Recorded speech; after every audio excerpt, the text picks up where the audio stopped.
सिख मजहब के त्यौहार साका की 3 रोजा तकरीबात गुरुद्वारा जन्म स्थान ननकाना साहिब में इख्तिताम पजीर हो गईं। तकरीबात में भारत समेत मुख्तलिफ ममालिक और अंदरूनी मुल्क से सिख यात्रियों ने शिरकत की।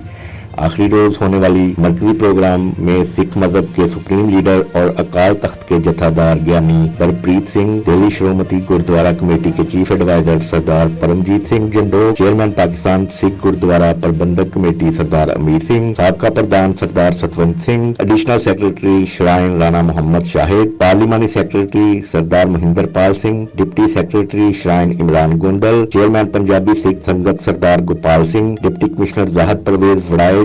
DPO captain retired Mansoor Maan समेत मुख्तलिफ ममालिक से आए हुए सिख रहनुमाओं ने खुसूसी शिरकत की। इस मौका पर 21 फरवरी 1921 को गुरुद्वारा जन्म स्थान को अंग्रेजों और हिंदुओं से आजाद करवाने के दौरान अपनी जानों का नजराना देने वाले 200 से ज्यादा सिखों की कुर्बानियों को जबरदस्त अल्फाज में खराज तहसीन पेश किया गया और इस अज़म का इजहार किया गया कि सिख कौम हमेशा जुल्म के खिलाफ आवाज बुलंद करती रहेगी। ज्ञानी बरप्रीत सिंह और दीगर सिख रहनुमाओं ने साका ननकाना साहिब की तकरीबात के लिए बेहतरीन इंतजाम करने पर हुकूमत पाकिस्तान और मतरूका वक्फ अमलाक बोर्ड का शुक्रिया अदा किया। गुरुद्वारा इंतजामिया की तरफ से भारत समेत मुख्तलिफ ममालिक और अंदरूनी मुल्क से आए मेहमानों को सोपा और तहाइफ भी दिए गए।